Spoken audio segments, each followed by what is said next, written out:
Students, engineering और applied mathematics के आज जो न्यूमेरिकल एनालिसिस के हम मेथड को डिस्कस करेंगे इस लेक्चर में, वो है इम्प्रूव्ड यूलर मेथड। पिछले लेक्चर में हमने यूलर और मॉडिफाइड यूलर मेथड की कुछ आपको एग्जांपल्स और टेक्निक्स बताई थी। इस लेक्चर में मैं आपको बताऊंगा कि इम्प्रूव्ड यूलर मेथड क्या है। इम्प्रूव्ड यूलर मेथड के जरिए मैं क्वेश्चन आपको सॉल्व करके दिखाऊंगा। यहाँ पे मैंने बोर्ड पे फार्मूला लिखा हुआ है कि Y N plus one is equal to Y की N Y N plus H by two F of x N Y N plus function of x N plus one Y N plus one. तो ये मेरा formula है। उसके बाद जो है example, इस एग्जाम्पल को इम्प्रूव्ड यूलर मेथड का जो फार्मूला है ऊपर यहाँ पे लिखा हुआ है, इसके ज़रिए मैं सॉल्व करूँगा। एग्जाम्पल वही सिंपल सी है, d Y over D x या फिर एफ ऑफ एक्स ओ वाई जो है एक्स प्लस वाई के बराबर है, जबकि जो बाउंड्री कंडीशन दी हुई है वो y zero is equal to 1 है। तो उसके बाद एच की जो वैल्यू है वो है 0.1। तो इस क्वेश्चन को मैं धीरे धीरे सॉल्व करता हूँ। सबसे पहले मैं सोल्यूशन में लिखता हूँ। सोल्यूशन गिवन स्टेटमेंट जो है एफ ऑफ एक्स वाओ Y is equal to X plus Y, यानी D Y over D X जो है हम इसको एफ ऑफ एक्स वाओ वाई भी कह सकते हैं। उसके बाद है जी ये कंडीशन, ये y zero is equal to 1, तो जो दरमियान वाली वैल्यू होगी उसको हम एक्स नाट कहेंगे, x naught is equal to 0। तो जो बराबर के बाद वाली होगी इसको हम कहेंगे y naught. So y naught is equal to 1, y naught is equal to 1। H की वैल्यू पहले हमारे पास जो गिवन में है वो है 0.1। एच की वैल्यू जो हमारे पास है वो है 0.1। इस क्वेश्चन को हम सोल्व करेंगे। यहाँ पे एक्स एन वाई एन है, यहाँ पे x N plus one Y N plus one, ये है F of x y y. तो एफ ऑफ एक्स वाई जो है अगर हम इसको करें एफ ऑफ एक्स की एन वाई की एन, तो ये हो जाएगा एक्स की एन प्लस वाई की एन। अगर हम इसको करते हैं फंक्शन को एक्स की एन प्लस वन वाई की एन प्लस वन, तो ये फंक्शन है ये x N plus one plus y की एन प्लस वन हो जाएगा। यानी फंक्शन के साथ अगर हम प्लस लगाएंगे या एन लगाएंगे तो जो आगे फंक्शन के बाद की वैल्यू है बराबर के उस पार, उसमें भी उसी चीज़ का इजाफा होगा। तो अब हमारे पास ये जो वैल्यू है इसको हम कहेंगे ए, इस इक्वेशन को कहेंगे बी। अब हमारे पास है फार्मूला, फार्मूले को हमने कह दिया ये कैपिटल ए, ठीक है, ए और B. Putting the value of A और बी इन इक्वेशन ए, ये मैं लिख देता हूँ कि putting values of A be in equation A equation, कि कैपिटल ए जो इक्वेशन है उसके अंदर स्मॉल ए और बी की वैल्यू हम पुट करेंगे। वैल्यू जैसे ही पुट करेंगे मैं देखता हूँ क्या आता है। फॉर एन बराबर है 0। फर्स्ट स्टेप के अंदर यूलर मेथड के अंदर, यूलर मेथड या modified Euler method numerical analysis में ज़्यादातर मेथड में बिलखसूस यूलर मेथड और आर के मेथड के अंदर हम फर्स्ट स्टेप में एन जो है वो 0 के ऊपर रखेंगे। मिसाल के तौर पर ये हमारा फार्मूला है, इसके अंदर अगर जब हम एन 0 पुट करेंगे तो इसका आ जाएगा y1 is equal to y naught n बराबर 0 plus h over 2 f of x n व वाई एन किसके बराबर होता है, एफ ऑफ एक्स एन व वाई एन बराबर होता है x N plus y n, x N plus y n. इसके बाद जी मैं लगा देता हूँ यहाँ पे प्लस का साइन, ये वाला यहाँ आ गया। एफ ऑफ एक्स की एन प्लस वन वाओ, एफ ऑफ एक्स की एन प्लस वन वाओ वाई की एन प्लस वन किसके बराबर होता है, ये फार्मूले के मुताबिक लिखा हुआ है। हमने जो गिवन स्टेटमेंट है उसके मुताबिक इसको बनाया है। ये एक्स की N plus one plus y की एन प्लस वन। तो ये जो है हमारे पास आ गया है। हमने इक्वेशन ए के अंदर जो small a b c equation है उसको इक्वेशन ए के अंदर पुट किया है। अब मैंने फंक्शन को हटाया है तो वाव भी ख़त्म हो गया है। यहाँ पे फंक्शन था, यहाँ पे भी फंक्शन था, इनको जब मैंने हटाया है तो वाव जो है वो ऑटोमेटिकली ख़त्म हो गया। ये दरमियान में जो वाव लिखा हुआ था ये और ये। अब मैं ये चूँकि पूरा मैंने हल नहीं किया इस कंडीशन के मुताबिक, इसको मैं करता हूँ y1 is equal to y naught plus H by two, n को 0 के बराबर पुट किया था, y0 plus x1 plus y1, ठीक है। तो इसको इक्वेशन को फर्दर सोल्व करने के लिए हमें x not y not x1 y1 की वैल्यूज़ पता होनी चाहिए। x नॉट और y नॉट जो है इसकी वैल्यूज़ हमें गिवन है, और x1 और y1 जो है इसकी वैल्यूज़ हमारे पास नहीं है। इसकी वैल्यूज़ हम कैसे फाइंड आउट करेंगे? x1 और yn की वैल्यू हम फाइंड आउट करने के लिए सिंपल यूलर मेथड जो है उसको यूज़ करेंगे। सिंपल यूलर मेथड, अगर आपने सिंपल यूलर मेथड नहीं समझा तो आई टैब पे जाके आप क्लिक कर सकते हैं और सिंपल यूलर मेथड जो है उसको देख सकते हैं। अब वी हैव, यहाँ पे मैं लिख देता हूँ, we have value of x naught y naught and do not have values of x1 y1. So we find x1 y1 by simple Euler method. Simple Euler method के जरिए हम x1 और y0 की वैल्यू, x1 और y1 की जो value find out करेंगे। अब मैं आपको सिंपल यूलर मेथड याद करवा देता हूँ। y की n+1 is equal to y की n+h function of xn yn। ये है जी सिंपल यूलर मेथड। अब मैं जब n बराबर 0 के पुट करूँगा तो y1 आएगा, y0 जमा h फंक्शन है x0 y0, ठीक है। तो y1 बराबर है, y0 की वैल्यू क्या है जी 1, h की वैल्यू हमारे पास क्या है 0.1, f ऑफ x0 व y0 किसके बराबर है? f ऑफ x व y बराबर है x प्लस y के। f ऑफ x0 व y0, यहाँ पे अगर नॉट लगा दें, यहाँ पे नॉट लगा दें तो यहाँ और यहाँ पे भी नॉट आ जाएगा, तो क्या बनेगा x0 plus y0, x0 plus y0।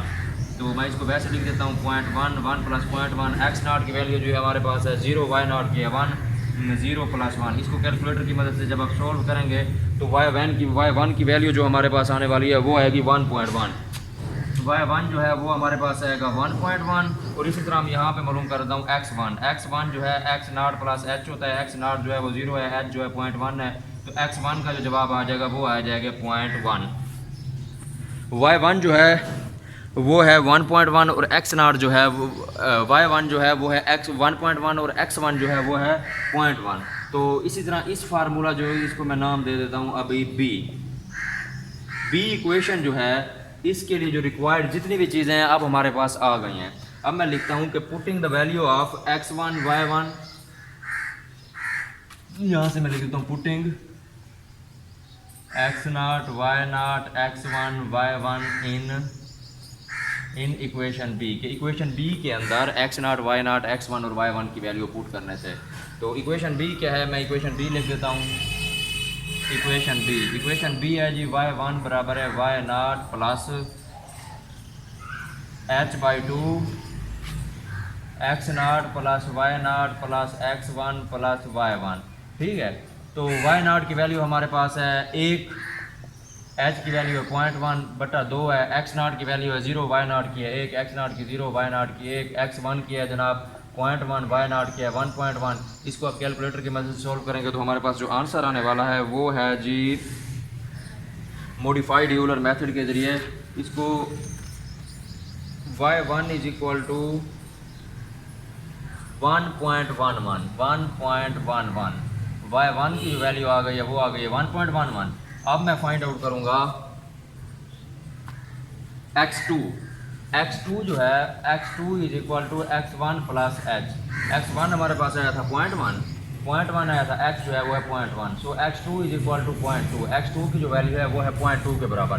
y1 को इसको हम लिख सकते हैं, इस क्वेश्चन का जब हम दूसरी इटरेशन फाइंड आउट करते हैं ये तो आ गया जी x1 है, y1 x1, तो इसको हम लिख सकते हैं y of x1 is equal to 1.11। तो x1 की वैल्यू क्या है 0.1 इज इक्वल टू 1.11 के y जो है वो 0.1 पे उसकी वैल्यू है 1.11। तो हमने बेसिकली इसके दो स्टेप करने हैं, दो मैं कर देता हूँ। अगर क्वेश्चन एग्जाम्स के अंदर पूछे कि y जो है आपने 0.1 तक फाइंड आउट करना है तो उसका होगा एक स्टेप। अगर कहे कि y जो है 0.2 तक फाइंड आउट करो तो इस क्वेश्चन में उसके बनेंगे दो स्टेप्स। तो मैं दूसरा स्टेप्स भी आपको कर देता हूँ। दूसरे स्टेप्स में हम लिखते हैं इस फार्मूले के अंदर पुट करते हैं। यहाँ पे पहले स्टेप में अंदर n बराबर 0 पुट किया था, दूसरे स्टेप के अंदर करूँगा n is equal to 1 put, for n is equal to 1, n is equal to 1 put किया तो जवाब आ गया जी y2 is equal to y1 plus h/2 function of x1 वाओ yn plus function of x2 वाओ y2, ठीक है। तो अगर हम n की जगह 1 पुट करें इस फार्मूले के अंदर तो ये फार्मूला हमारे पास आता है। अब मैं वैल्यूज़ पुट करूँगा। y1 की वैल्यू है हमारे पास 1.11 जमा h की है 0.2/2 आ गया। फंक्शन ऑफ x1 y1 किसके बराबर है? फंक्शन ऑफ x1 y1 बराबर होगा x1 प्लस y1 के। x1 प्लस y1 के बराबर होगा जमा फंक्शन ऑफ x2 y2, ये फंक्शन ऑफ x y बराबर है x प्लस y के, तो फंक्शन ऑफ x2 y2 बराबर होगा x2 प्लस y2। तो फंक्शन ऑफ x2 y2 की जगह मैं लिख दूंगा x2 प्लस y2। तो x1 y1 हमारे पास वैल्यू गिवन है। x1 जो हमारे पास 0.1 आया था, y1 जो है 1.11 आया था, x2 जो है वो 0.2 आया था। अभी हमें क्या चाहिए? y2 मालूम करने के लिए हम सिंपल यूलर मेथड यूज़ करेंगे। By using Euler method for y2 मालूम करने के लिए हम क्या पुट करेंगे? For n is equal to 1, n1 put करेंगे यूलर मेथड के अंदर, तो ये आ जाएगा y2 बराबर है y1 plus h function n is equal to 1 put किया हमने यूलर मेथड में। यूलर मेथड का फार्मूला है ये, तो h फंक्शन आ जाएगा x1 y1 के, x1 y1। तो y1 की जो वैल्यू थी हमारे पास वो थी 1.11, h की जो है वो 1.1 है। Function of x1 y1 is equal to बराबर होता है x1 प्लस y1। ठीक है, 1.11 जमा 1.1, x1 की जो वैल्यू है वो है जी हमारे पास 0.1, y1 की है 1.11, x1 की है 0.1, y1 की है 1.1। तो इसको कैलकुलेटर की मदद से जब हम सॉल्व करेंगे तो इसका जो जवाब हमारे पास आने वाला है वो आने वाला है 1.231, 1.231, 1.231। ये y2 की वैल्यू आ गई, ये आ गई x2 की वैल्यू। अब जो है ये जो फार्मूला है ये वाला, ये यहाँ पे आ गया। तो y2 is equal to y1 की वैल्यू है हमारे पास 1.11। इस सिंपल यूलर मेथड जो है मैंने ये पोर्शन किया, इसको सोल्व करने का बेसिक पर्पज़ ये था कि हमारे पास y2 की वैल्यू गिवन नहीं थी, तो हमने फाइंड आउट करनी थी y2 की वैल्यू। y2 की वैल्यू चूँकि यहाँ पे यूज़ होती है। उसके बाद जो है मैं y2 बराबर है y1 की है 1.1 जमा h बटा 2, h की है 0.1/2 आ गया। फंक्शन ऑफ x1 व y1, x1 प्लस y1 है, x1 की वैल्यू है 0.1, x1 की वैल्यू है 0.1, y1 की वैल्यू है 1.1 जमा x2 की वैल्यू है जी हमारे पास 0.2, y2 जो है इसकी हमारे पास वैल्यू जो मैंने यहाँ से फाइंड आउट किया है 1.231 है। इसको हम कैलकुलेटर की मदद से जब सोल्व अप करेंगे तो इसका हमारे पास आंसर आएगा 1.2415, 1.2415। ये आ गया जी y2 का आंसर। उसके बाद जो है x2 हम इससे फाइंड आउट करेंगे, x2 है ये 0.2, y2 को हम लिख सकते हैं y of x2 is equal to 1.2415। तो y ऑफ x2 जो है वो 0.2 के बराबर है, ये आ गया 1.2415। ठीक है, तो ये हमारे पास आ गया y की वैल्यू 0.2 पे, y की वैल्यू 0.2 पे, y की वैल्यू 0.2 पे, ये हमारे पास आंसर आ गया। तो स्टूडेंट्स ये था इम्प्रूव्ड यूलर मेथड का फार्मूला ये रहा, और इस तरह की एक स्टेटमेंट गिवन होगी। उस स्टेटमेंट को जो है आप सॉल्व करेंगे। जब आप स्टेटमेंट को सॉल्व करेंगे तो उसमें आप देखेंगे कि double formula xn yn xn plus y n plus 1, इसकी जो वैल्यू है ना ये हमें डायरेक्ट फाइंड आउट नहीं होगी। फार्मूले के अंदर ये वैल्यू हमें डायरेक्टली गिवन नहीं होगी। इम्प्रूव्ड यूलर मेथड के अंदर हमें ये वैल्यू फाइंड आउट करने के लिए सिंपल यूलर मेथड यूज़ करके हम क्वेश्चन को सॉल्व करेंगे। तो मिलते हैं अगले लेक्चर में किसी और नए टॉपिक के साथ। तब तक के लिए मैं आपसे इजाज़त चाहूँगा। अल्लाह हाफ़िज़, थैंक यू।